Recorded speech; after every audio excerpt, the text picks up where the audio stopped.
Buenas tardes, estamos en el seminario de Jaime Ross, sesión 5, con el tema de crédito bancario y productividad de la inversión con el doctor Benjamín Páez.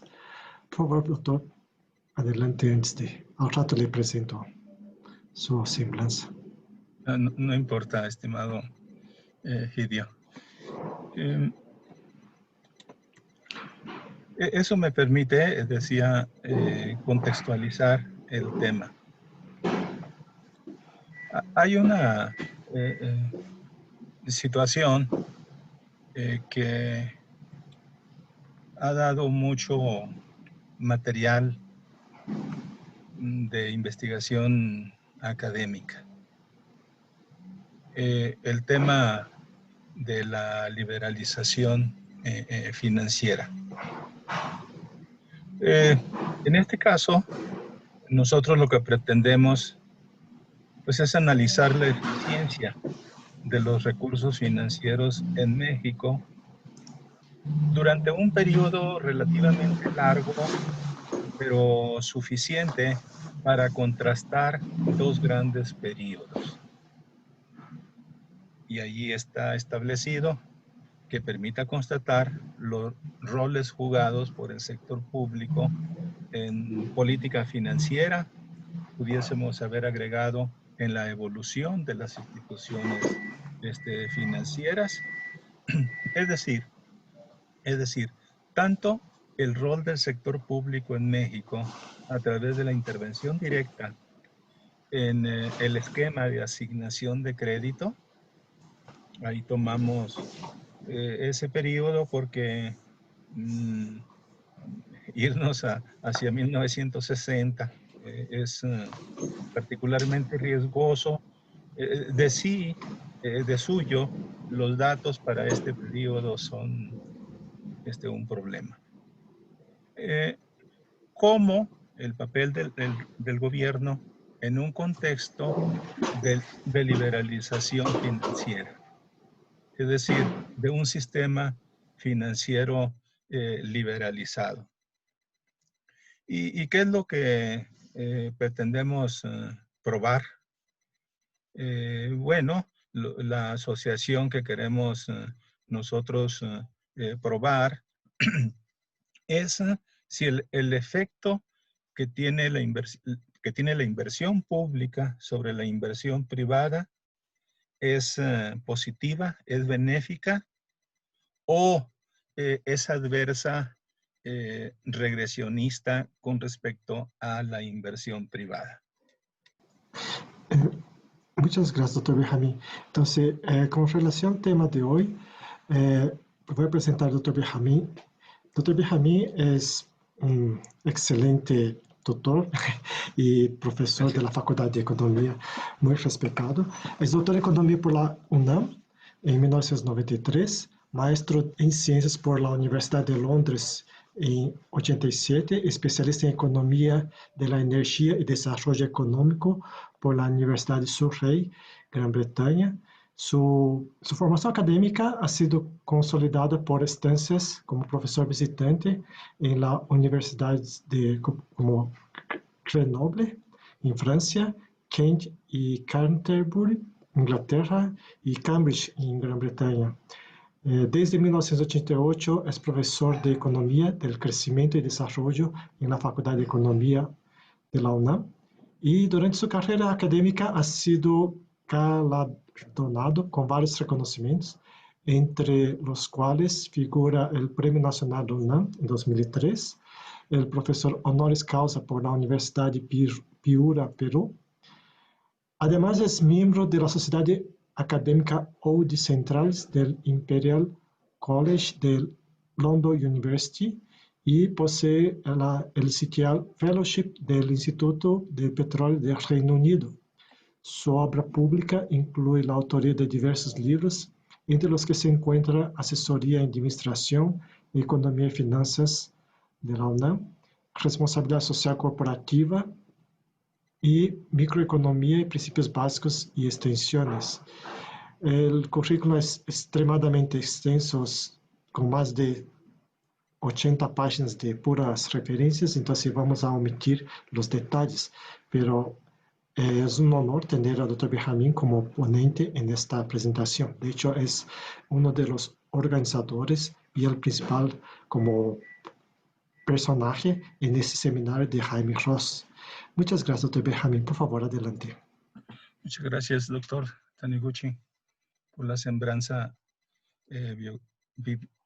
biográfica y académica que has hecho de mi persona. Es un honor para mí, en realidad.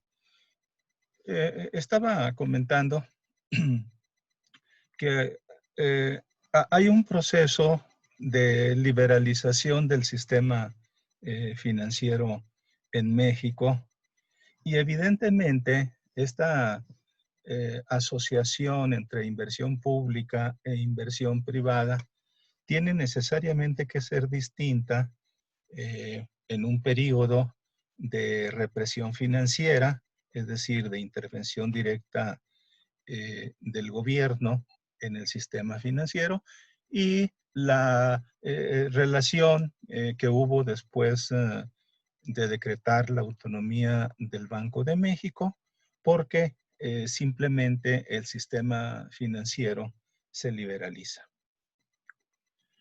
Aunque desde los 70s el gobierno había hecho reformas institucionales, administrativas, crea el mercado de bonos para modernizar el sector financiero. Pero es prácticamente hasta 1988 en que se inicia un programa hacia su liberalización categórica, completa, que culmina con este hecho que ya mencionamos de la autonomía del Banco de México y la reprivatización de los bancos comerciales, que hasta ese punto, 1989, pues eran los grandes intermediarios financieros y los principales proveedores de crédito al sector privado. De hecho, quienes tienen como línea de investigación política social, establecen un largo camino que emprendió el lado o el sistema financiero en México como preparativos precisamente para una época como la de la liberalización financiera. Bien, hasta 1989, mediante extensos objetivos sectoriales de crédito y un pues amplio sistema de reservas y de requerimientos, la banca comercial canalizaba recursos hacia sectores prioritarios administrativamente determinados, es decir, determinados por el gobierno, no determinados por el mercado, dejando al menos 50% del crédito en libertad para que los bancos lo asignaran de la manera en como ellos quisieran. Esta tabla es bastante elocuente de lo que estamos diciendo. Permítanme recorrer, estimado Egidio, ¿podemos recorrer la tabla hacia más al centro, por favor? Perdón, doctor Benjamín, no ubico recorrer más al centro. Estamos viendo toda tu pantalla, entonces si alcanza a ver la tabla bien, ¿necesitas algo en específico? Ok, yo necesitaba ampliarla. Voy a ver si... Sí, se alcanza a ver bien así. Bien. Sí, se ve bien. Esta tabla es bastante elocuente de lo que estamos hablando porque ilustra cuáles eran los requerimientos compulsivos de reserva que establecía el Banco Central a la banca comercial en un año como 1980, que es evidentemente representativo de un régimen reprimido financieramente hablando. Y en el extremo derecho, 1990, es decir, cuál era los requerimientos una vez que se otorgó la autonomía del Banco Central y una vez que los bancos comerciales adoptaran formatos distintos, se permitiera la formación de grupos financieros, la posibilidad de banqueros internacionales de asociarse con banqueros mexicanos o incluso hasta adquirir activos financieros en México.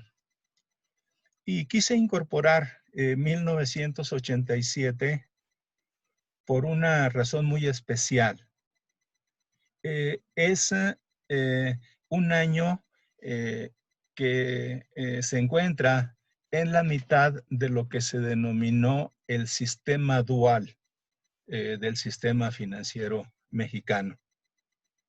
Es decir, había sido privatizada la banca comercial y a los banqueros expropiados o digamos, que vieron nacionalizados sus activos financieros, se les dio posibilidad de continuar haciendo banca desde la casa de bolsa.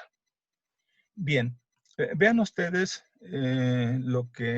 cómo constatamos lo que acabamos de decir. En 1980, realmente 57.8 digamos, del 100%, o sea, si queremos medirlo en centavos de un peso mexicano, son por ley 1.7 a reservas líquidas, bancos comerciales que abren una cuenta en el Banco de México, casi 39%, recursos destinados a la agricultura, 5.4%, crédito a la vivienda, 7.8%, y crédito a la industria, esencialmente a pequeñas y medianas empresas, 4 centavos aproximadamente para ese renglón. Si vemos nosotros la tercera columna para contrastarlo de una manera nítida, lo que tenemos es no el requerimiento de reservas líquidas para la banca comercial, no depósitos en el Banco de México, pero sí la compra, ¿no?, de deuda pública, la adquisición de bonos gubernamentales hasta 30% o 30 centavos de cada peso que era depositado en la banca comercial. Entonces, el panorama cambia radicalmente para 1990, porque el riesgo y hechos muy específicos que ocurrieron previamente, en las que había tasas de interés en México negativas, pues evidentemente los bancos incurrían en pérdidas, aunque el gobierno trataba por otros medios de compensarlos. De nuevo, la columna del centro es bastante elocuente, porque estamos hablando de una nacionalización de la banca comercial en México, y en esa etapa, que va aproximadamente de 1982 a 1989, los requerimientos compulsivos de reserva son más altos que en cualquier época anterior. Todo ello, todos estos cambios, pues en virtud de el proceso de liberalización financiera en México. Está dicho aquí de nuevo, ¿verdad? La banca comercial con requerimientos de reserva menores a los históricamente sujeta. La banca de desarrollo estaba evidentemente sujeta a requerimientos menores que la banca comercial, debido a que la mayor parte de los recursos eran destinados a préstamos en el sector público. Después de la liberalización del sistema financiero, se redujo la cantidad de bancos de desarrollo y fideicomisos mediante cierres de algunos fideicomisos, fusiones en otra ocasión. Y de allí a 2020, pues lo que tenemos son, digamos, una banca de desarrollo que que actúa más bien como gestora de crédito de los agentes económicos mexicanos, más que la de ser asignadora de recursos que haya en existencia en su capital social.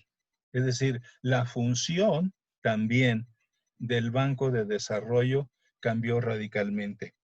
Las funciones de la banca comercial cambiaron radicalmente. En la banca comercial lo que tenemos nosotros pues es un poder oligopólico enorme, capaz de incidir en las tasas de interés en el país. Así fue también, agregamos, cómo el rol del Banco de México en la asignación de recursos vía política financiera varía conforme se cambia de un sistema financiero a un sistema desregulado. Un rediseño, todo esto que estoy comentando, inspirado en la denominada teoría de la liberalización financiera. La teoría de la liberalización financiera, como inicié comentándoles, ha dado muchas de sus hipótesis para el trabajo académico en universidades y centros de investigación. Pero nosotros, que tenemos un proyecto, PAPIT, que es precisamente para evaluar política crediticia y productividad de la inversión ante de GAPA, pues elegimos justo las dos hipótesis que son relevantes para probar si la influencia de la política, de la inversión pública excluye a la inversión privada. Y si, pues a raíz de eso se genera pues una situación que no puede ser sostenida en la operación de una economía moderna. Regresaré sobre las hipótesis más tarde. Basados en esta hipótesis, es decir, de que la inversión privada puede ser desplazada por la inversión pública, primero, por la vía de la tasa de interés y segundo, por una reducción drástica de los fondos prestables en la banca. Este trabajo busca evidencia empírica que permita dilucidar si efectivamente hay o no en México un desplazamiento financiero de la inversión motivado por efectos indirectos del aumento de la inversión pública. Esto tiene que investigarse por una razón muy sencilla. Más allá de las teorías, sí hay una incidencia de la inversión pública sobre la inversión privada. Un flujo de recursos financieros que se canalicen a la economía puede complementar o puede desplazar a la inversión privada. Es decir, en los propios flujos llevamos de manera intrínseca, de manera simultánea, ambos efectos. Por supuesto, más allá de probar una teoría de liberalización financiera, pues también se trata de evaluar la plausibilidad, la pertinencia de que en México hayamos transitado de un régimen reprimido a uno liberalizado en el sistema financiero. Bien, como son dos efectos los que queremos evaluar, es decir, si la inversión privada es penalizada, es castigada por un incremento de la tasa de interés porque la inversión pública demanda recursos en la banca comercial. Y segundo, si esa mayor intervención en las economías, el gobierno reduce el monto posible que puede serle asignado a la inversión privada, entonces se desarrollan dos modelos. Desarrollamos también dos modelos por la razón también que tangencialmente comenté, porque distinguimos dos periodos y siempre en el análisis económico, en la investigación académica empírica, es muy bueno contrastar un antes y un después en una situación como la que estamos analizando. La hipótesis 1, ahí está de nuevo recordada. La inversión privada se reduce sensiblemente por el alza de la tasa de interés que provoca que es provocada por el sobrecalentamiento que hace el gobierno en los mercados financieros. Por lo tanto, la tasa de interés alcanzaría niveles más altos que los que de otra forma pudieran haberse tenido en la economía. Bien, en línea con esta hipótesis, nos basamos en una función total de inversión como la que está allí denotada. Formación bruta de capital fijo igual a tasa de interés más un acelerador rezagado, es decir, un PIB rezagado en un periodo, más el crédito bancario que se destina al sector privado. Para explicar la inversión, ¿no?, incorporando a la inversión pública como una variable independiente. Este es un modelo de carácter estructural que nos va a servir como parámetro de referencia para algunas transformaciones que le tuvimos que hacer al modelo para que pudiese tener una mayor capacidad explicatoria, una analíticamente superior al que nos ofrece esta primera formalización en uno, ¿verdad? Donde simplemente ya para el trabajo econométrico, aparte de agregar también la inversión pública como variable independiente. Bien, todo esto ya está explicado. Me parece suficientemente. Simplemente repararía en el último renglón. El coeficiente de inversión pública, es decir, A sub 1, mide el efecto de un aumento de la inversión pública sobre la inversión privada. Les recuerdo cómo va a ser ese efecto. ¿Va a ser complementario o va a ser exclusor de inversión privada? Ese es precisamente lo que se está investigando. Estimamos la ecuación estructural y nos da los valores que ustedes ahí encuentran. Por obvio del tiempo, si nosotros simplemente reparamos en el valor del coeficiente de la inversión pública y como convencionalmente lo hacemos en econometría, lo asociamos su incidencia con nuestra variable independiente, que es el logaritmo natural de la inversión privada,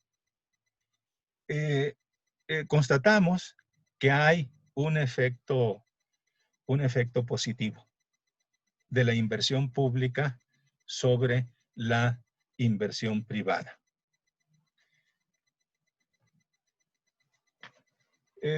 Lo mismo constatamos para el segundo periodo. Estimamos el modelo de forma funcional estructural y nos da esas estimaciones que ustedes tienen a la vista. Hay un efecto positivo de la inversión pública sobre la inversión privada. Entonces, ahí tenemos ya capturado los dos periodos con estimaciones resultantes de un modelo de carácter estructural. Pero nosotros encontraríamos un inconveniente en la forma funcional del modelo. De que en el lado derecho de nuestra ecuación estimada no hay ninguna variable que explícitamente dé cuenta de lo que es el efecto para la inversión privada. Es decir, al margen de que la tengamos como una variable dependiente. Por eso decimos, debido a que el efecto desplazamiento no se explicita en el modelo estructural, el efecto crowding in, es decir, de complementariedad, que ya estamos nosotros discerniendo, el coeficiente A sub 1 pudiera sobreestimar el efecto neto verdadero porque precisamente hay esa insuficiencia en cuanto a la especificación del modelo. ¿Qué es lo que normalmente se recomienda en estos aspectos? Pues es escalar el modelo estructural a un modelo recursivo. Un modelo recursivo, para que tengamos una rápida idea, lo que hace es de la forma funcional estructural derivar otras ecuaciones, generar un sistema de ecuaciones de 2 o 3 ecuaciones. Pero como carece del problema de simultaneidad, entonces la forma reducida del modelo es capaz de darnos estimaciones, de darnos valores para todos los coeficientes del modelo estructural. De esa manera, asumiendo a la tasa de interés como una función positiva de la inversión pública, sustituciones mediantes, arribamos a la forma reducida de la ecuación 1, es decir, del modelo estructural. Entonces ya la 1', el modelo 1', como vemos acá, el coeficiente C sub 1, que es el segundo que citamos allí abajo, pues nos da valores para A sub 1 más A sub 2 y B sub 1. Entonces, el coeficiente C sub 1 en ecuación, en este modelo, en este formato recursivo de nuestra ecuación, mediría el efecto neto de la inversión pública sobre la inversión privada.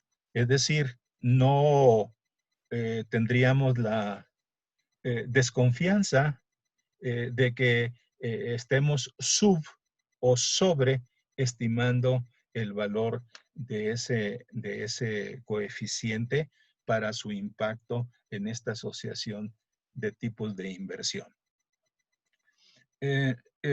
La regla dice, la convención dice que si C sub 1, ¿sí?, es menor a A sub 1, que es el parámetro de mi modelo estructural, habrá un efecto desplazamiento vía la tasa de interés real.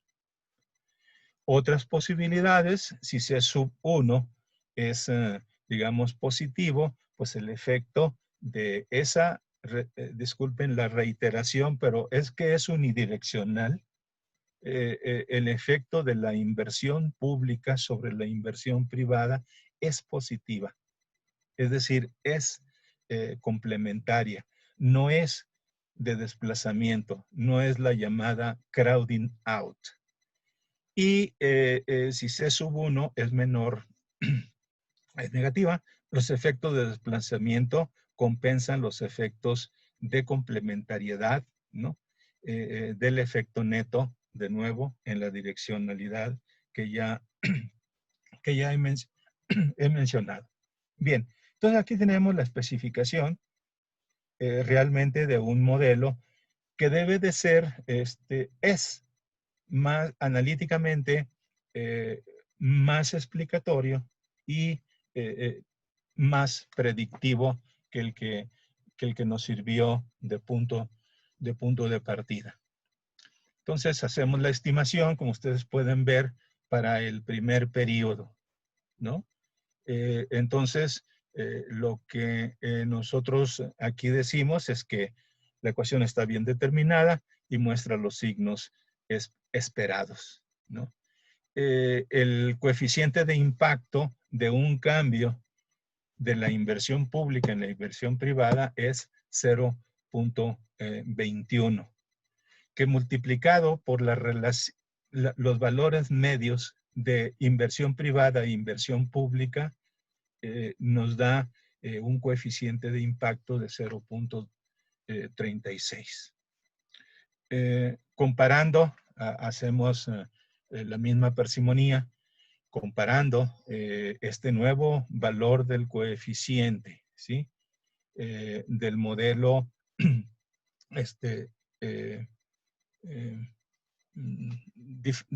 diferente, es decir, de nuestro modelo modificado con respecto a nuestro modelo, las estimaciones del modelo punto de partida, pues lo que encontramos es complementariedad. En el primer periodo. En el primer periodo les recuerdo algo que tangencialmente les dije. La obviedad son otras circunstancias. Las empresas demandan fondos prestables en la banca comercial para ejercer su función empresarial. no con otro propósito. Es muy probable que en la década de los 80 esa actitud empresarial se haya modificado, que se hayan demandado recursos de la banca comercial con otros propósitos. Pero todos los investigaciones que conozco van en el sentido de que hay un espíritu empresarial, de que se demandan recursos para ser invertidos en la agricultura, en la industria, pero también, claro, en los servicios. Cosa distinta, estarán ustedes de acuerdo, nos sucede de 1990 a 2020. La banca comercial con los márgenes crecientes y ampliados que el propio, la propia Asociación de Bancos Mexicanos va amplificando, entonces el destino de los recursos que se depositan son asignados con puntos de vista distintos a los del periodo primero. Entonces, encontramos la estimación con este modelo de complementariedad en ese periodo.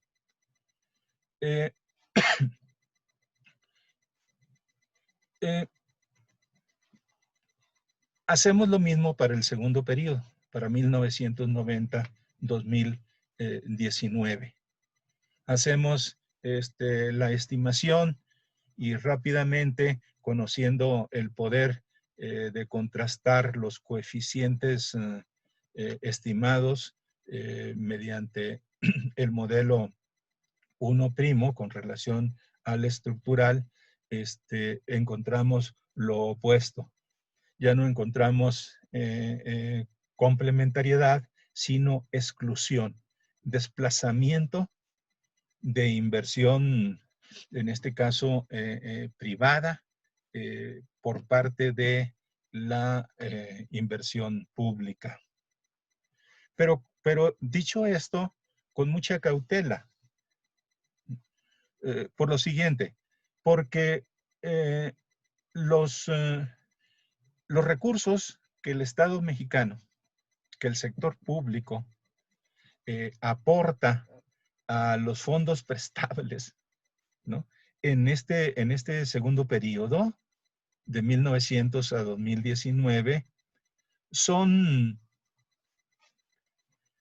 prácticamente, bueno, van reduciéndose y prácticamente se llega a su inexistencia. Tenemos un sector público pues, que prácticamente no ahorra, ¿no? El sector público tiene, como sabemos, en México, tiene algunos fondos de estabilización para variaciones en el ingreso del gobierno federal, de los gobiernos estatales y municipales, también para cuando desciendan, fondos de estabilización para cuando desciendan los precios del barril de petróleo en México, algunas otras reservas técnicas como eran, ahora tendríamos que hablar en ese pasado, Fondem, por ejemplo, pero prácticamente de nuevo, no hay ahorro público. El sector público en México gradualmente, pues ya si hay superávits, ¿verdad? Presupuestales en este periodo, pues son 2 o 3 ocasiones. Entonces, la interpretación de los resultados tiene que ser cuidadosa, ¿no? ¿Cómo que hay un defecto de desplazamiento de la inversión privada por la inversión pública? Por las razones que mencioné. Pero agreguen otro, también muy obvio. Cada vez el sector público invierte menos. Si ustedes toman, por ejemplo, el presupuesto del próximo año para México, que más o menos asciende a 6.3 billones de pesos. Lo que está presupuestado es una inversión pública aproximadamente de 700,000 millones de pesos. Entonces, ello implica, en relación con el PIB, representa 2.6, 2.8% del Producto Interno Bruto. Entonces, esa participación de la inversión pública en la inversión total de este país es bastante raquítica. Y también podemos adicionar, ¿no?, la proporción del ingreso retenido por los empresarios en México es en función de parámetros internacionales muy baja. Hay un investigador en la Universidad de Cambridge, Palma, que tiene una sentencia, pues resultado de los análisis que él y su equipo desarrollan para América Latina. La sentencia en el siguiente sentido. Dice, si la legitimidad de que el capitalismo exista o de que el sector corporativo, las empresas, retengan una proporción superior del valor económico que generan cada año, dice, si nosotros lo comparamos con otros países clásicos, ¿no? Corea del Sur, China, verbigracia, dice, entonces la función social del empresario en América Latina estaría cuestionada. Entonces, es muy importante pues que en todos estos asuntos tengamos nosotros esa capacidad de discernimiento para no hacer una lectura acrítica, mecánica de los resultados que obtengamos con un modelo, con una estimación econométrica. Vayamos finalmente a la segunda hipótesis, que tiene una misma raíz que la anterior. En la anterior es que se sobrecalentaban las plazas bancarias y se fijaba una estructura de tasas de interés más alta. Ahora, el complemento dice, la inversión pública puede desplazar a la inversión privada, ¿sí? Porque el sector público aumenta su demanda de crédito, ¿no? Y correlativamente hace disminuir la disponibilidad de crédito para el sector privado. Entonces, para esta segunda hipótesis o extensión de la primera hipótesis, como queramos concebirla, partimos de la misma ecuación estructural, ¿no? Pero actuamos ya en consecuencia de lo que dijimos, apelando a la misma lógica de un modelo recursivo.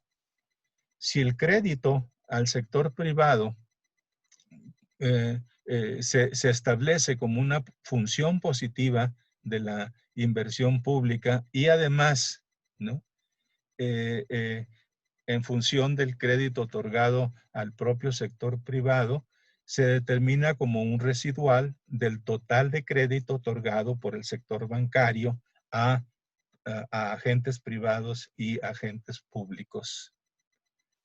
Entonces, llegamos a esta forma recursiva, este formato recursivo de nuestra ecuación estructural en la 4, ¿sí?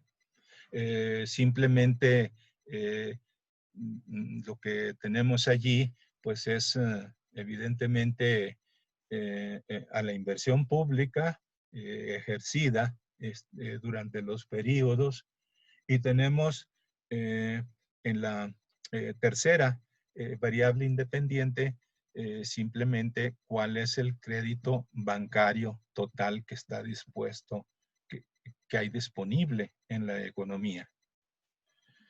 Ahora se hace la lectura siguiente de los coeficientes.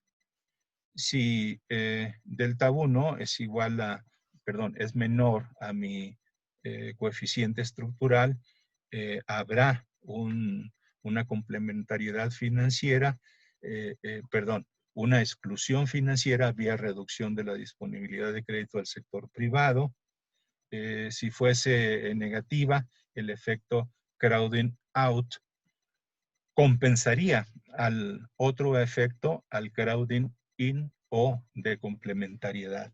Es decir, no marcaría ninguna diferencia, se cancelarían. Hacemos entonces la estimación de los modelos, ¿verdad?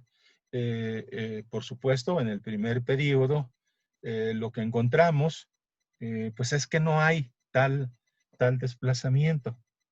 Hay una complementariedad entre inversión pública e inversión privada. Entonces, por eso terminamos diciendo, no puede concluirse que un aumento de la inversión pública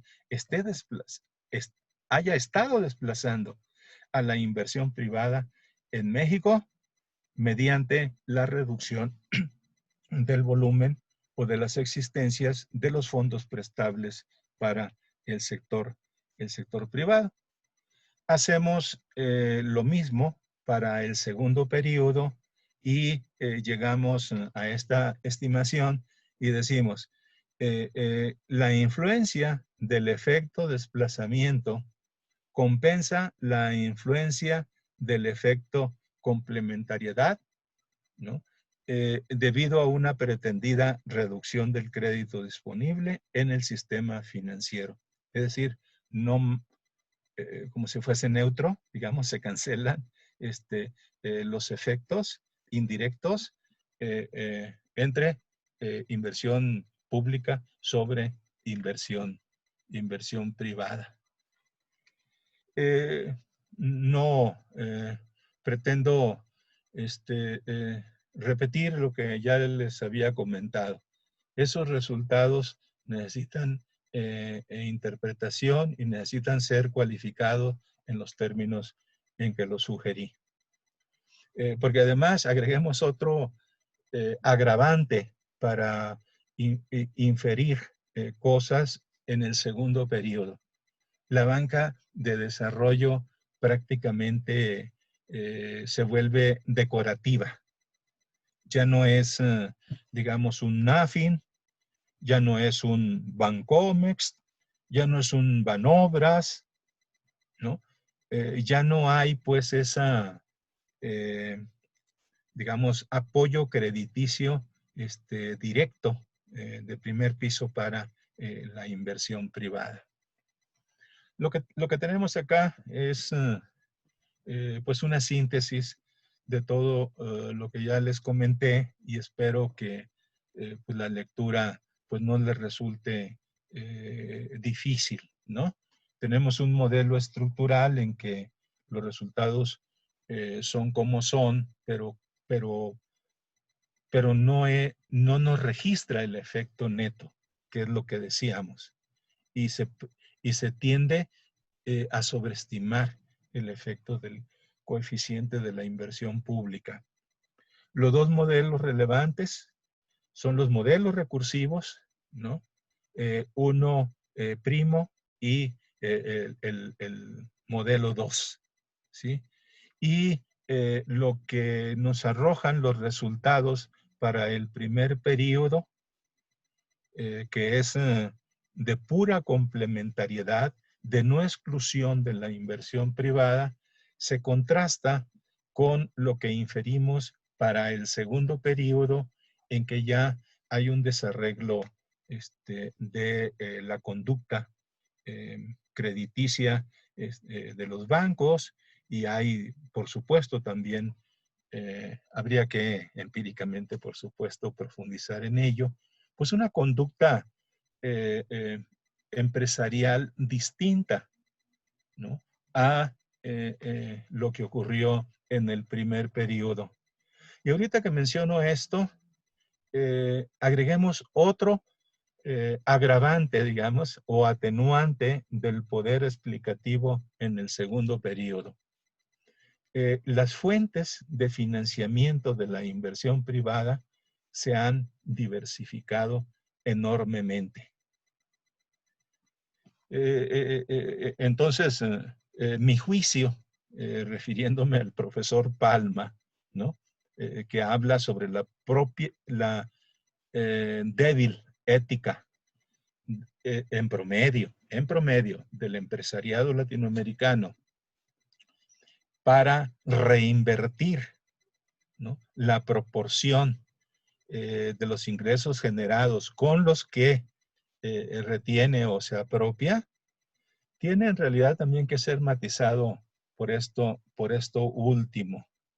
Lo más probable es que el conjunto de demanda de inversiones industriales que se está generando en los últimos años, su financiamiento simplemente pasa por otros circuitos. Finalmente, lo que quisiera mencionarles es que en este proyecto habrá un modelo 3.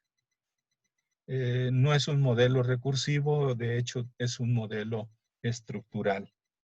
¿Y qué es lo que queremos probar el próximo año?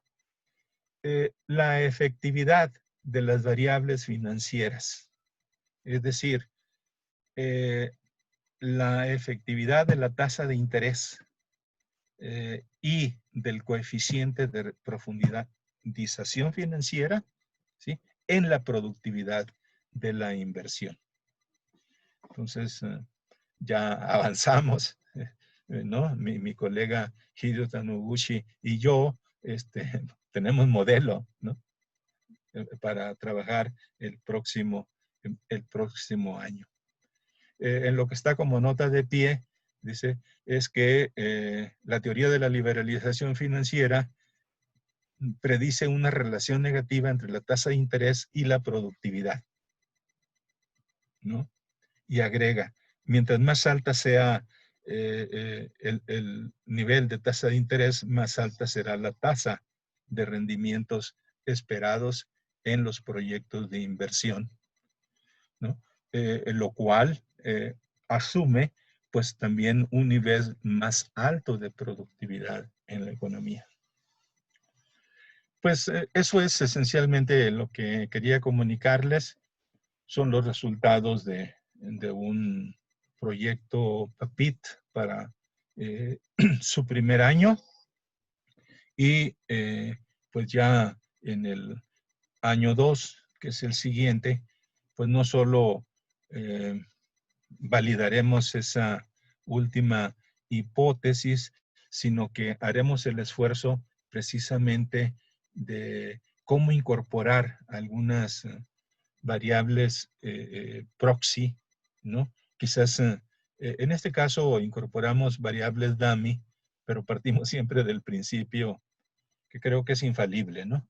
Si la incorporación de variables dummy, que en este caso fueron para los años 1995 y para 2009, no te agregan más poder explicatorio del modelo, pues simplemente las excluimos. Así nos sucedió en los ejercicios.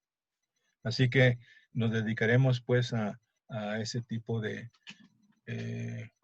digamos, ajustes de calibración de los modelos, pues para poder cubrir, no todas, evidentemente, las situaciones que yo mencioné, pero sí las más relevantes que puedan incidir sobre juicios tan fuertes, tan marcados como los que hace la teoría de la liberalización financiera, o lo que hacemos nosotros cuando queremos cuestionarlas. Muchas gracias.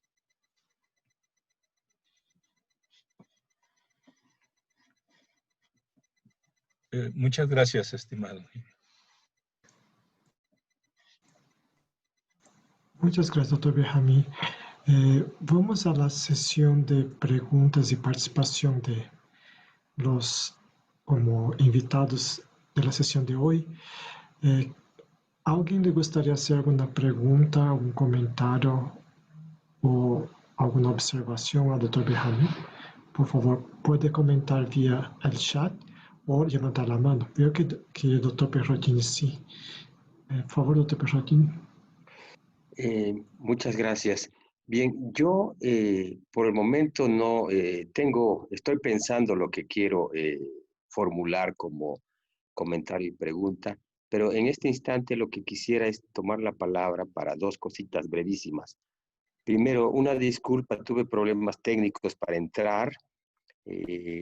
Alcancé a entrar cuando el doctor Benjamín estaba presentando la tercera lámina, entonces aproveché en realidad la presentación.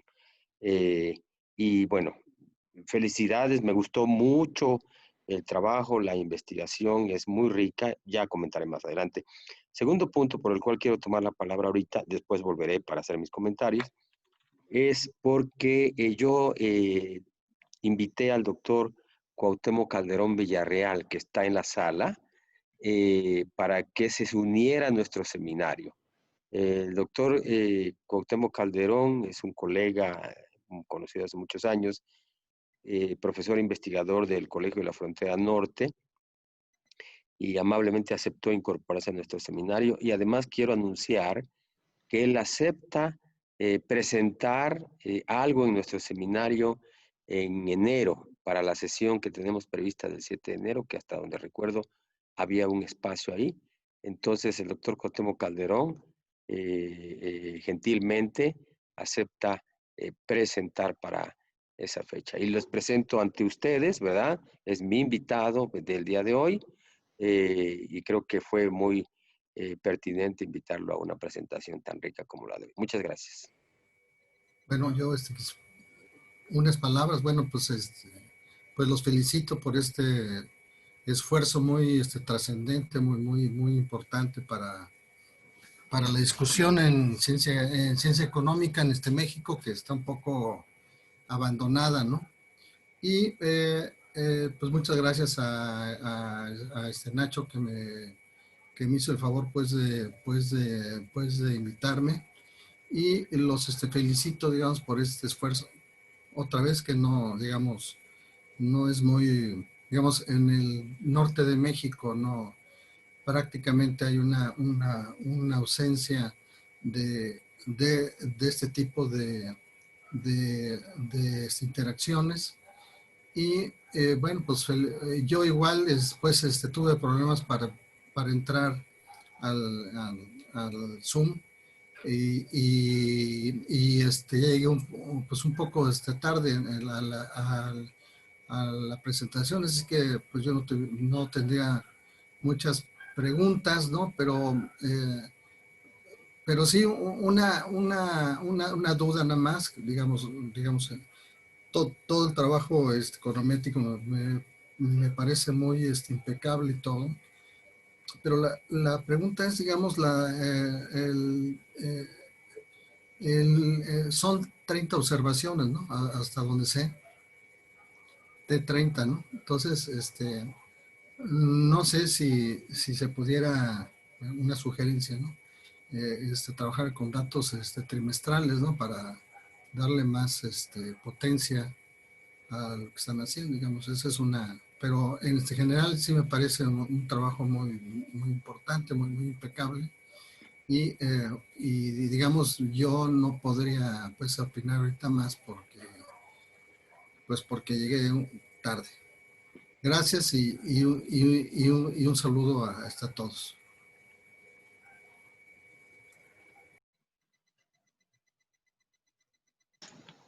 Muchas gracias. Aquí tenemos como solicitando la palabra Nancy Müller. Hola, buenas tardes. Bueno, primero me quiero unir a la felicitación al doctor Benjamín García Creo que es un proyecto que va a traer resultados muy interesantes. Yo tendría dos preguntas para usted, doctor. La primera es que la teoría de la liberalización financiera postula que la tasa de interés es la variable clave para aumentar el ahorro y así detonar la inversión y, por tanto, el crecimiento económico. Se liberó la tasa de interés, pero no aumentó la inversión. ¿Por qué? La segunda pregunta tiene que ver con que en México, al tiempo que ocurrió la liberalización financiera, el Banco de México adoptó una regla de Taylor. Entonces, con base en esto, mi pregunta es, ¿se puede establecer una relación de causalidad entre el cumplimiento de la hipótesis de McKinnon y la adopción de un modelo de régimen de metas de inflación? Gracias. Muchas gracias. Estimado Egidio, Sí, creo que puedo hacer un corte y luego proseguir, ¿verdad? sí, En relación con lo que mencionaba el doctor Cuauhtémoc Calderón, sí, definitivamente. El asunto es particularmente para el primer periodo, en que son menos años. Por la época, digamos, gran parte de ese periodo, pues no tenemos INEGI. INEGI comienza a construir pues, las bases de datos ya prácticamente a finales de los 70s hacia los 80s. Entonces es un gran problema. Nosotros hubiéramos querido incluso llevarlos, ¿no? Y retrotraerlos desde 1960. Quisimos mantener una especie de equilibrio, pero en el segundo periodo y quizás una revisita al Banco de Datos Económicos de INEGI, pues, porque tengo entendido que una consultoría privada estaba haciendo una reconstrucción, digamos, de la estadística de todas las variables que utilizamos en el periodo anterior, ¿no? Si es que no hay una modificación por los recortes del gasto público, seguramente pues tendremos muestras, ¿no? Periodos, datos más, mejor agregados, mejor consolidados y también periodizados de otra manera, ¿no? Aprovecho para decir que estamos realmente de plácemes con esta primicia que nos dio el doctor Perrutini Hernández esta mañana, de que te incorporabas al seminario también como expositor. Definitivamente la única disponible es a finales de enero 2021 y pues excelente ocasión para poder cerrar el ciclo del seminario Jaime Ross Bosch, precisamente con tu participación. La doctora Müller, que conoce muy bien los modelos post-keynesianos, efectivamente, la relación, digamos, directa de tasas de interés, mayor volumen de ahorros voluntarios y por esas asociaciones básicas que establecía McKinnon y Shaw, pues todo era intermediado por los bancos y se encontraban sus outlets precisamente en la inversión. Entonces, el ciclo, ¿verdad?, se mantenía, ¿no? Mayor inversión, mayor crecimiento económico y ese circuito virtuoso neoclásico que ya conocemos, ¿no? Que deja a un lado inclusive la capacidad que deben tener los bancos para crear dinero, ¿sí? Cuando el banco, en una positiva asunción de su función de intermediación financiera, crea dinero para precisamente ese casillero de la inversión. Esencialmente lo que los modelos post-keynesianos, todos ellos, ¿no?, encuentran, es una especie de consenso, es de que eventualmente la capacidad de tasas de interés crecientes se agota, ¿no? Y se agota, si queremos ver en un cuadrante típico de teoría económica, ¿no?, con la curva cóncava hacia el eje horizontal, se agota cuando las tasas de interés alcanzan un nivel tal que es equiparable a la tasa de ganancia corporativa.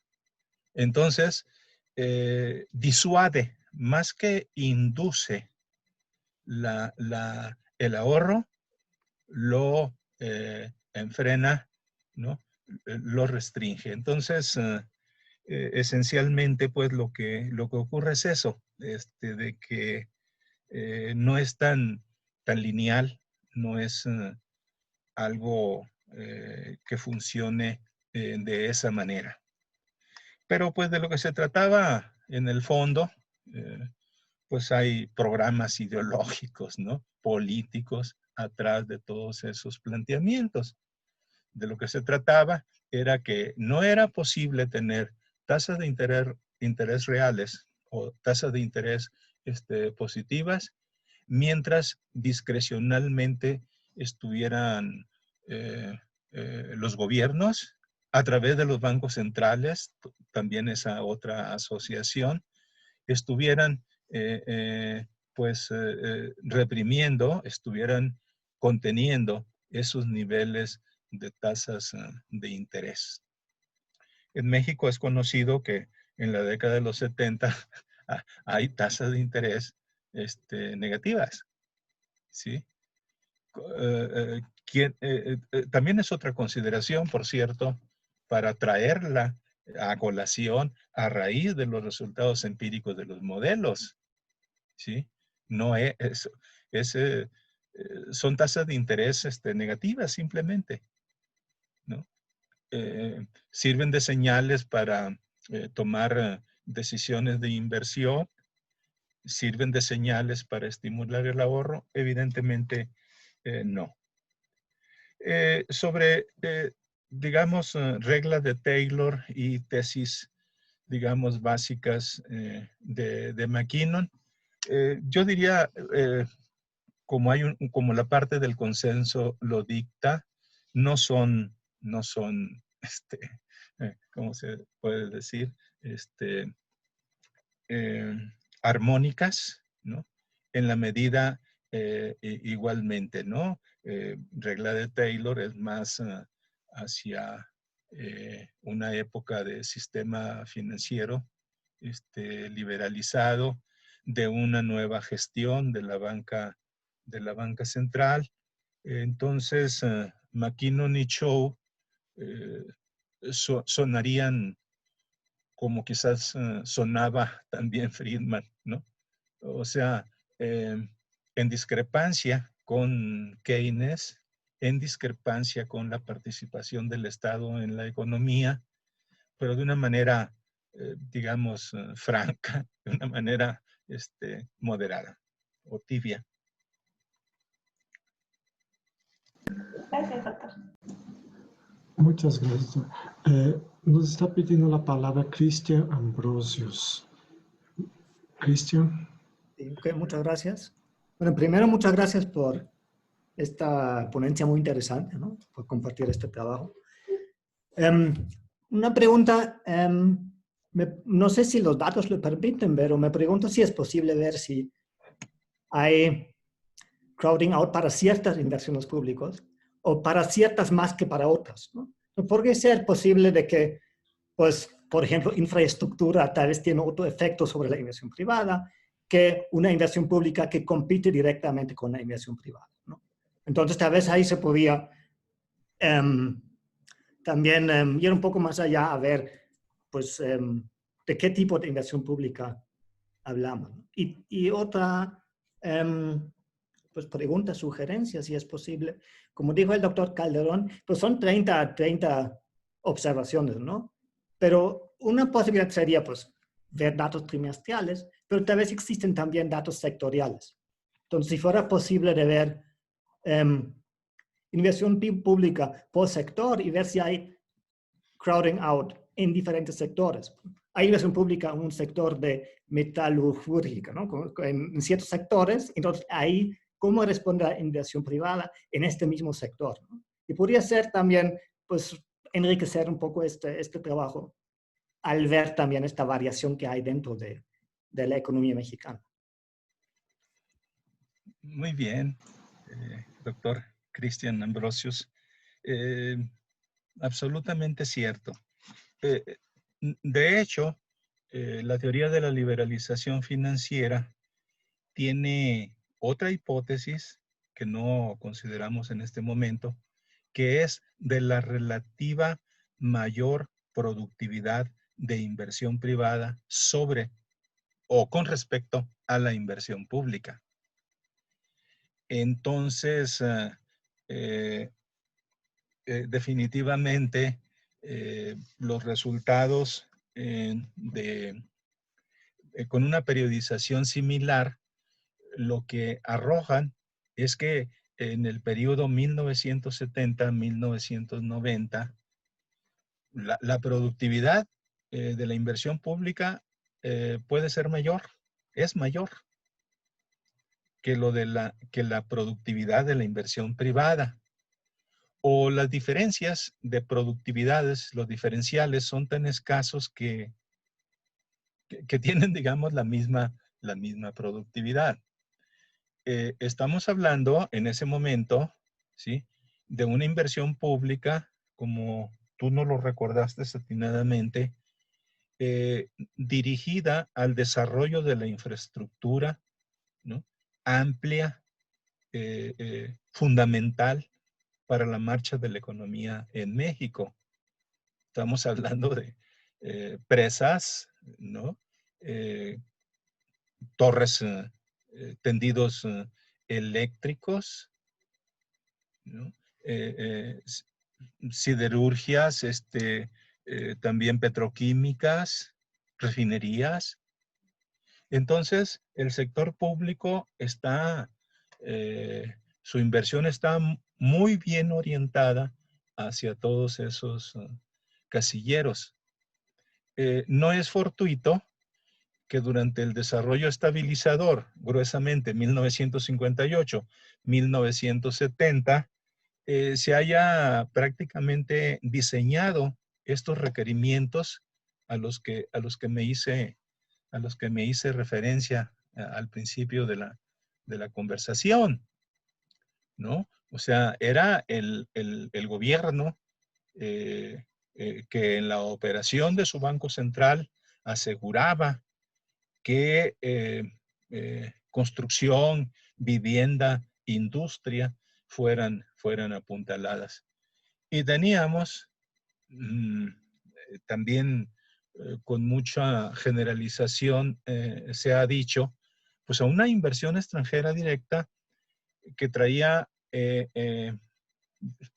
fierros, ¿no?, coloquialmente dicho, edificaba las inversiones extranjeras directas, por ejemplo, en el Bajío, ¿no? Molinex es un buen ejemplo de ese tipo de inversión, de Volkswagen. O sea, había, es decir, no era una inversión extranjera, financiera, que viniera a México con fines distintos a los de invertir de manera productiva, de encontrar, digamos, espacios para operar en México por muchos años, ¿no? Como es el caso de nuevo de Molinex.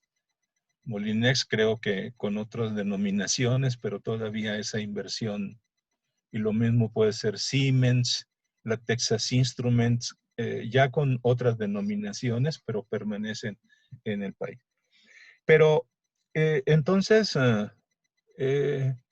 lo que sucedió con los teóricos de la teoría de la liberalización financiera es que para, digamos, que los resultados empíricos le dieran sustento a que el Estado se retirara de las actividades productivas, es decir, otro contexto, ¿no? Ya estábamos hablando ahorita de retirar al Estado de su intervención en el sistema financiero, de la manera pues en que lo hacía a través de Banco de México, cuando pues virtualmente era una oficina, ¿no? Era una dependencia de la Secretaría de Hacienda y Crédito Público. Entonces, lo que hacen los teóricos para, usando muchos casos de estudio, entre ellos México, es contrastar la productividad de la inversión extranjera, pero en sectores no fundamentales de la economía mexicana. Es decir, no en la agricultura, no en la industria, sino en el ámbito de servicios.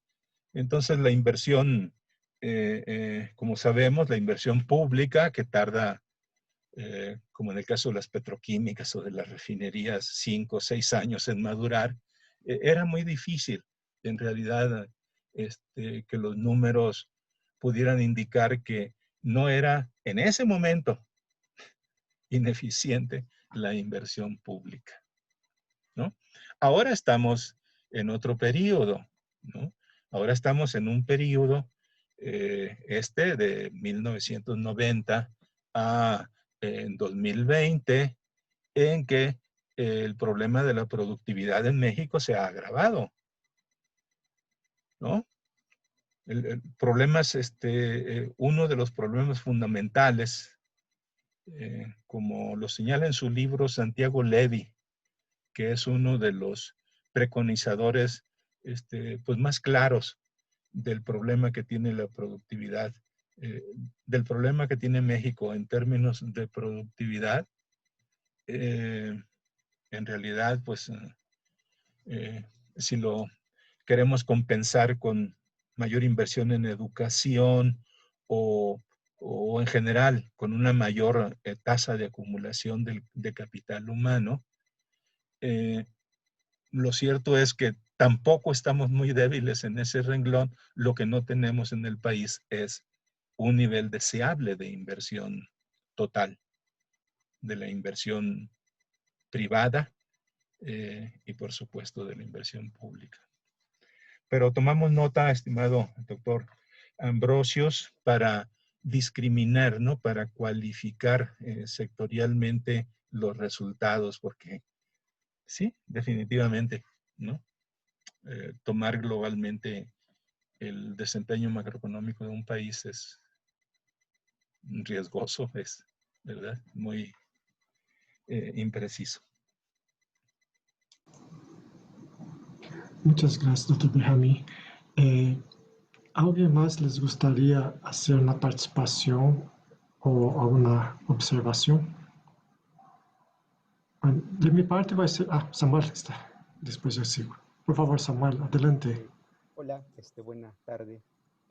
Felicidades, doctor Benjamín, por este interesante trabajo y por permitir conocer un poco de el trabajo actual en el marco del PAPI. Yo, en general, ¿verdad? Cuando observamos los resultados, pues efectivamente no coincido con la importancia de hacer acotaciones, como bien señala, ¿no? O sea, más allá de que se verifique cierto efecto de desplazamiento de la inversión pública sobre la privada desde la década de los 90, pues se debe de atender en su justa dimensión, ¿no? En un contexto de fuerte caída del coeficiente de inversión pública como parte del PIB, y por lo tanto, pues el efecto sobre la inversión privada pues necesariamente tiene que ser menor. A mí me llama la atención que en estos modelos que nos ofrece la variable de control PIB y PIB rezagado un periodo presenta un bajo coeficiente y presenta signo negativo. Y ello llama la atención porque contrasta con pues la bibliografía, ¿no?, empírica de los determinantes de la inversión privada, que tiende a situar a la tasa de crecimiento del producto, a la variación del producto o el nivel del PIB como variable sistemática que explica la conducta de la inversión privada. En el terreno macroeconómico, a nivel micro, las inversiones usualmente se orientan por el fenómeno de la evolución de la demanda de sus bienes y servicios. Entonces, la pregunta estaría orientada a, pues, que nos pudiera compartir, ¿no? O sea, ¿cuál sería el significado de este coeficiente, ¿verdad?, estimado de Producto Interno Bruto que presenta signo negativo, Sí. ¿verdad?, y un bajo coeficiente. Muchas gracias. Excelente pregunta, estimado doctor Ortiz Velázquez. Y eso me permite añadir algo que por obvio del tiempo no dijimos sobre la marcha de la presentación. Efectivamente, si nos remitimos inclusive a los modelos post-keynesianos, nosotros tendríamos la inclusión del acelerador rezagado como una variable pues independiente para ponderar el efecto que tienen tanto variables de oferta como variables de demanda, ¿sí?, sobre los determinantes de la inversión o sobre la inversión en general. Entonces, parecería ser una contradicción como se nos señala. Se trabajó, se le dio, digamos, el mueleo, ¿no?, el cranking clásico de la econometría, y pues los resultados del coeficiente continuaban siendo bajos, negativos, algunos incluso con no significancia estadística o apenitas, digamos, el nivel de 5% por allí aprobándolo. La explicación es que el efecto del PIB rezagado era ya asumido por el rol de la inversión pública en nuestras variables. Entonces, llegamos a ese desideratum anual, digamos, ¿no?, que no cancelamos volver el próximo año también sobre él, pero esa sería la única explicación. Que en términos estrictamente, ¿no?, de inversión privada o de los determinantes de la inversión privada, el efecto de la inversión pública, que ya está contenida en la batería de variables de nuestro lado derecho, era subsumía el impacto del PIB rezagado. ¿Sí? Entonces,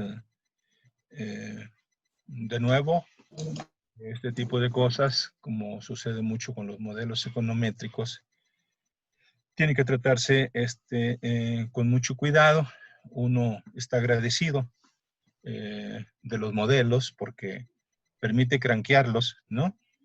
Permite familiarizarse mucho con los valores que despliegan las variables, pero siempre hay, ¿verdad?, situaciones que parecieran ser antilógicas, ¿no? Que no resisten una asociación, digamos, lineal de impactos. Pero así no sucedió con los modelos. Muchas gracias, profesor. Muchas gracias. Muchas gracias. Veo que el doctor Perfrottini está pidiendo la palabra también. Y después yo voy a hacer, bueno, un comentario rápido. Esse proyecto que está llevando el doctor Benjamin también estoy participando y nos vamos a presentar algunos resultados también para enero sobre el tema de la inversión pública y la inversión privada, la productividad de esa inversión. Y con relación a los periodos que estamos haciendo las pruebas de corrientes econométricas, como dijo el doctor Benjamin, el periodo de 1970 hasta 1993 son 30 tomas, pero de 93 hasta 2019 son datos trimestrales. Ahí sí ya está más robusta toda la información. El tema es que el INEGI no tiene datos trimestrales antes de 93, entonces estamos utilizando datos anuales para el primer periodo. En el segundo periodo sí ya está más como desglosado y está como más interesante esta información del segundo periodo. Ahora sí, regresando al tema, doctor Perfrottini, por favor. Muchas gracias. Muchas gracias. Bien, pues igual me sumo a la felicitación. Creo que es una investigación sólida, robusta, que aborda un tema pues neurálgico, complejo, completamente relevante para no solo la economía mexicana. Entonces, felicidades. Creo que es un producto que enriquece el seminario y sin duda alguna nuestro campo de conocimiento. Bien, yo quisiera comenzar por la parte teórica. La parte teórica en lo que concierne a la hipótesis de McKinnon. Yo hice un trabajo modestito hace tiempo, digamos, tangencialmente toca esta línea de investigación que ustedes hoy presentan. Traté de probar si la hipótesis McKinnon-Shaw se cumplía o no se cumplía. Este trabajo se publicó en una revista brasileña. Bien, y entonces me familiaricé con la literatura y pues resulta que McKinnon y Shaw proponen, McKinnon es más enfático, lo que decía precisamente la doctora Nancy Müller, que la liberalización financiera, que tiene que ver con varios aspectos de liberalización financiera, tiene como clave la liberalización de la tasa de interés para poder desarticular la represión financiera, ¿verdad? Bueno, tendremos presente que un economista cubano, Carlos Díaz Alejandro, publicó un artículo muy jocoso, pero muy contundente, que refutó la hipótesis McKinnon-Shaw allá a principios de los años 80. Este artículo lo intituló Carlos Díaz Alejandro, con el buen humor caribeño que le caracterizó siempre, como Goodbye Financial Repression, Hello Financial Crash. Una refutación contundente.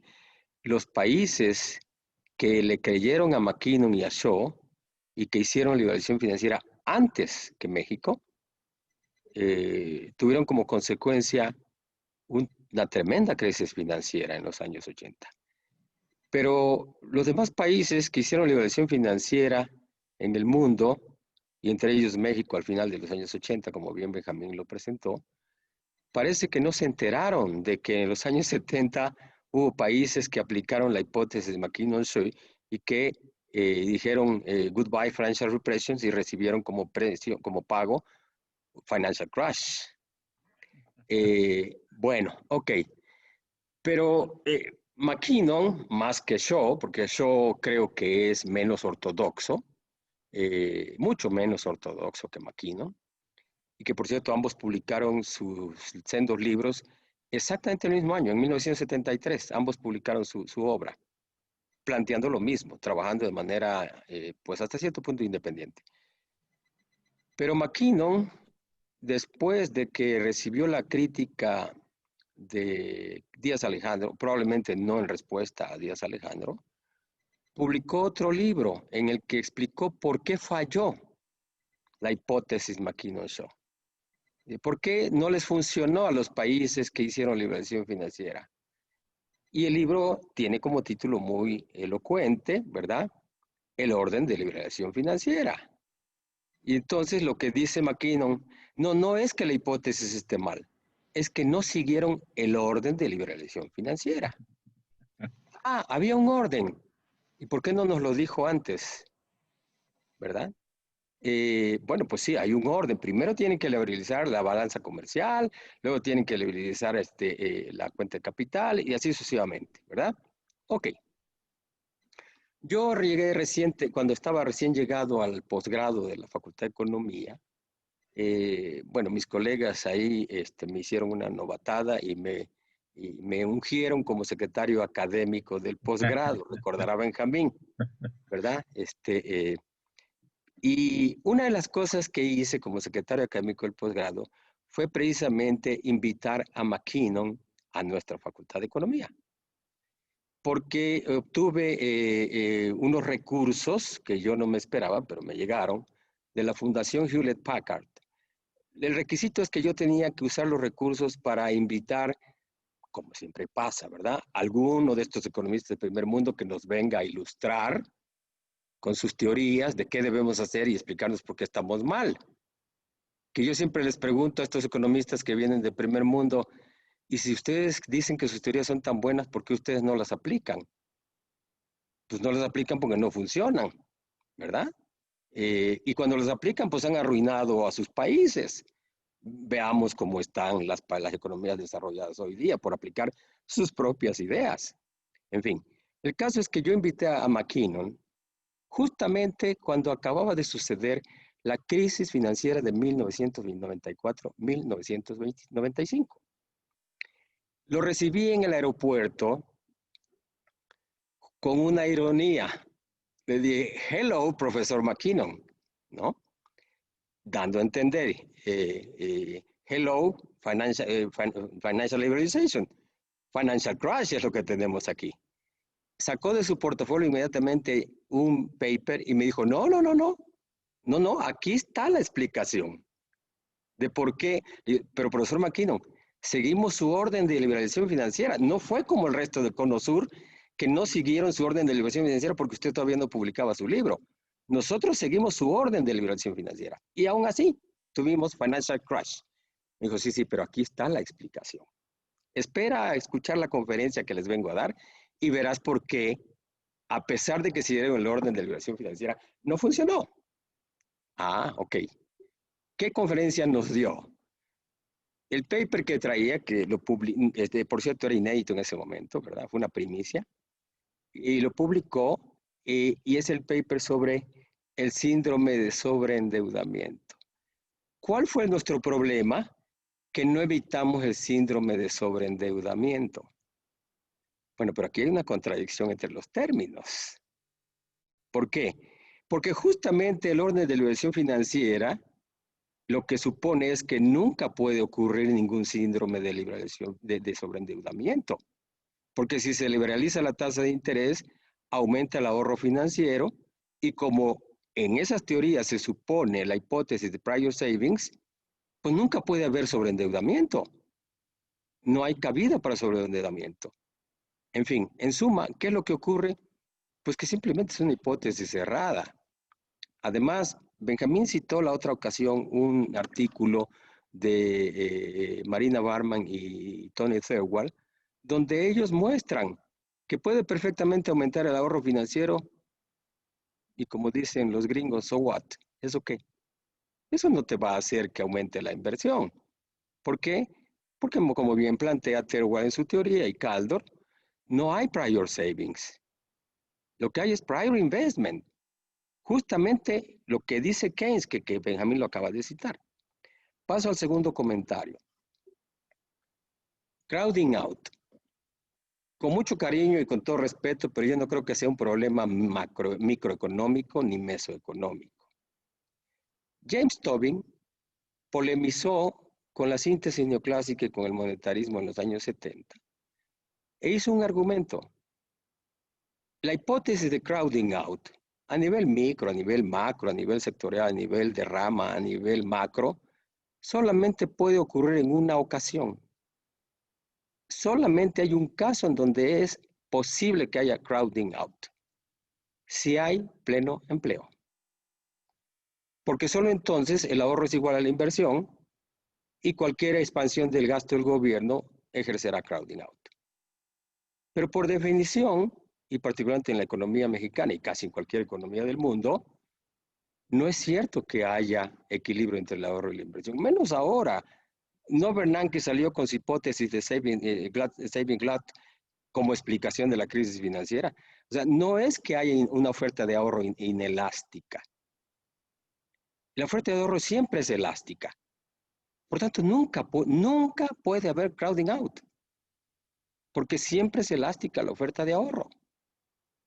Sea a nivel micro, a nivel macro, a nivel mesoeconómico, no hay cabida para la hipótesis de crowding out. Termino con un tercer comentario que lleva implícita una pregunta. Me parece muy interesante estos resultados que nos presenta Benjamín. Si en el primer periodo hubo déficit fiscal en la economía mexicana y no se encuentra que la inversión pública desplaza a la inversión privada, menos aún en el segundo periodo, que se ha caracterizado más bien por equilibrio en las finanzas públicas, y si no hay déficit fiscal, ¿cómo puede la inversión pública hacer un efecto crowding out en la inversión privada? Creo que estos resultados son sumamente interesantes y la pregunta más bien sería en este sentido de ¿por qué no ver por el lado también de el lado de la inelasticidad, de la inelasticidad de la recaudación tributaria? Creo que ese es un problema muy fuerte que tiene la economía mexicana. Y más bien lo que necesitaríamos sería expandir la inversión pública, pero me parece que la capacidad que tendría México de expandir la inversión pública es función de que tengamos una mayor elasticidad en la recaudación tributaria. Y esto es un problema, por lo menos latinoamericano, por lo menos, sino de muchos países, ¿no? Porque muchos países de América Latina están en una situación similar. Y entonces, aquí otra pregunta. ¿No sería interesante también que esta investigación, eventualmente, no ahorita, pudiera incorporar otros países de América Latina a ver qué se encuentra? Creo que saldrían cosas muy bonitas. Gracias y felicitaciones.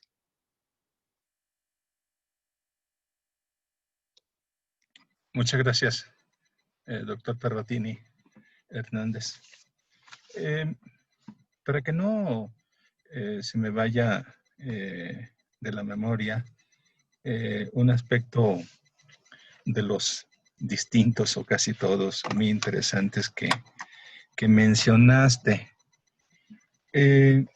Evidentemente,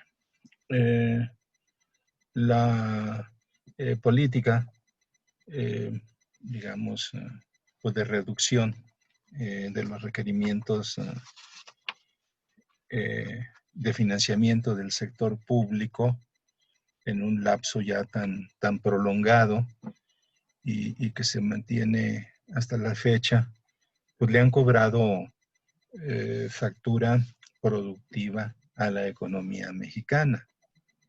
Es decir, las mediciones ya no son tan frecuentes de parte del Banco de México sobre la tasa de crecimiento potencial de la economía mexicana, pero digamos esa pues, caída tendencial de de la inversión pública, esa baja tasa de inversión privada que hemos tenido, pues han terminado por socavar las capacidades de la economía mexicana, el potencial de crecimiento de la economía mexicana.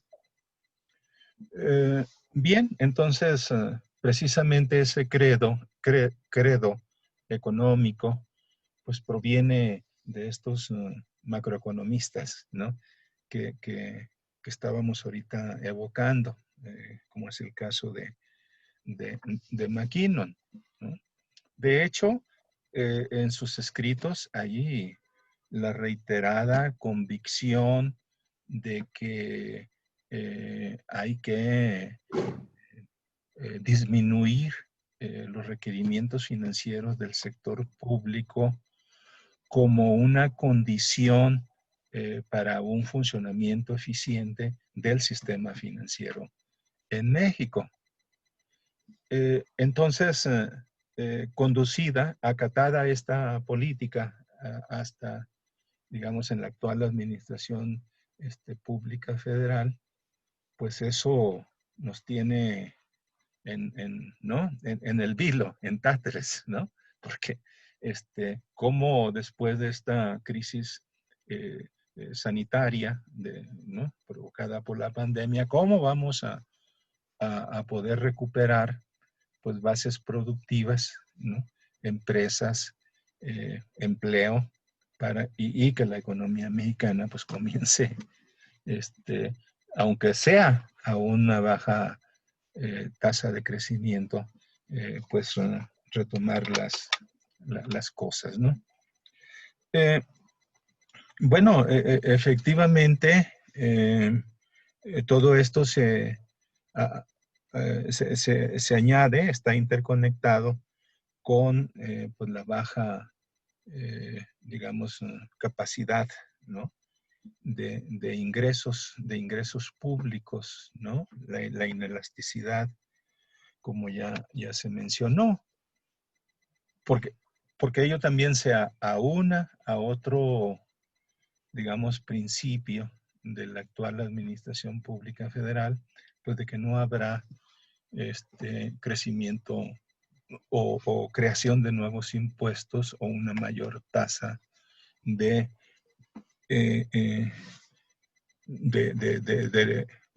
impuestos, por ejemplo, como del IVA, ¿no? Que hoy incluso languidecen frente al gasto que hace el país en materia de pensiones. Entonces estamos atenazados literalmente, pues en una mezcla, en la convergencia de muchos fundamentalismos, ¿no? Neoclásicos, pero que ahora quienes decimos, ¿no? Profesar otro tipo de puntos de vista distintos al neoliberalismo, pues lo seguimos manteniendo. Entonces ello hace que igual, que digamos, la participación de la inversión pública, hablando del año 2019, fue 17.2% de inversión privada, 2.8, 2.7 de inversión pública. Y esa relación pues ha ido gradualmente, digamos, abriéndose. No porque crezca la participación de la inversión privada, sino porque del total, digamos, que no es el monto de inversión deseable que requiere el país, gradualmente, sistemáticamente, se ha ido reduciendo la inversión pública en México. Bien, serían esos mis comentarios. En realidad, ahora que se evocó la venida a México del profesor McKinnon, fue todo un acontecimiento en su momento, ¿no? Porque Yo sí sentí ya él también en este, vamos a decir, periplo, ¿no?, de su vida académica, en la que, pues, eh, incluso corrigiendo, matizando, ¿verdad?, haciendo precisiones de sus hipótesis básicas de liberalización financiera. Creo que en México hemos sido afortunados también con los periplos, ¿no? Porque recuerdo que también estuvo acá Robert Solow, ¿no? Igualmente defendiendo sus puntos de vista y desde su perspectiva, la teoría del crecimiento endógeno no tenía nada que enseñarnos, todo estaba en el planteamiento de su modelo de crecimiento. Muy bien, estimado Gideon. Gracias. Muchas gracias, doctor Benjamín. Por razón del tiempo, tenemos ya limitado. Me gustaría primero agradecer a los participantes y también agradecer al doctor Benjamín por organizar este evento de seminario de Jaime Ross, porque sí ha sido un tema que ha sido olvidado o no se ha tocado mucho en otros círculos. A mí me ha tocado investigar sobre ese tema. De hecho, el doctor Benjamín es mi tutor del programa que estoy tomando de postdoctorado.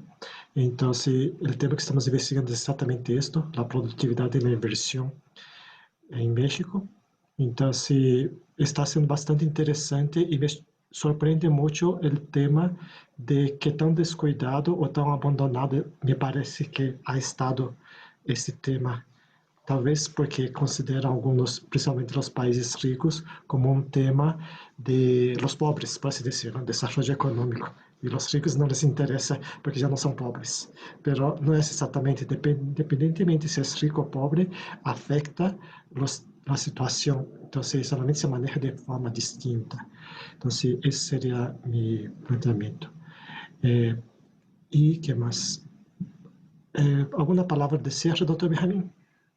Bueno, más que de cierre temático, que ya en esta sesión de preguntas, respuestas, comentarios, reflexiones que hubo, pues quedaron claro de qué es lo que tenemos que hacer el próximo año. Entonces quisiera más bien aprovechar este cierre para recordar que de manera excepcional habrá una sesión el próximo jueves, noviembre 26, y que vamos a tener la participación de Norma Samaniego.